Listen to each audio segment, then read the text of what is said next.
The main idea behind Vestige is kind of this idea of looking at posthumous fame and looking at how we remember the dead, particularly through the prism of how we can kind of manipulate the narrative of people's lives once they've passed. I think posthumous fame is really interesting because we live in a world of celebrity culture. We live in a world where we really want to know about these people who actually are not fundamentally part of our lives other than through what we see on telly or the music we hear. It's something that we all identify with. The need we have to put someone on a pedestal or have the work that they've done directly influence and validate the way we feel. These are all things that we are all very party to in many different ways. And when you have this pop culture mentality and you feel like you want to know somebody, once they've died, there are only so many ways to get to know somebody who is famous and important to you. And I started thinking about how we remember, more generally about how we remember and how we experience the dead. Once you die, you have no control over how your narrative is remembered, how you are remembered. So one of the interesting kind of moments or sort of ideas in the work that I'm really trying to pull out is the fact that actually your memory is something that is malleable. How you're remembered is malleable.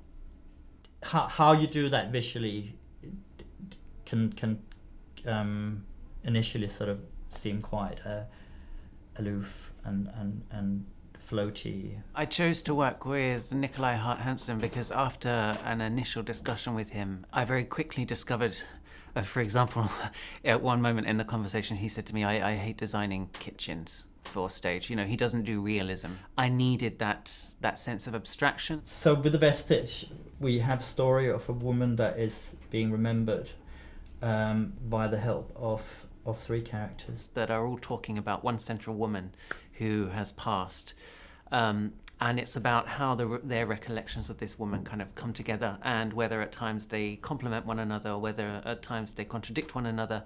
The character we started with was the central woman, who we've called Livia, who it's her life that each of these different characters is trying to connect with. We've kind of been in quite a close development process, Wayne, Encore and I, so as the scripts get written, we dramaturg with Encore and look at narrative and character arc, but all the while understanding how the script relates to the movement language that Wayne is exploring. My career has been as a writer, an actor, and a dancer, and so in a lot of ways all of those things came together in this proposition from Wayne, which was we're making a dance work with a script and the lighting design and the set and costume design and with really complex characters. All of those elements can be used as agents in the storytelling. So the way that we're using the sound to sort of emphasise the difference between the spaces is we've been looking for kind of audio cues that give you a very clear idea of location, basically, and that contrast one another,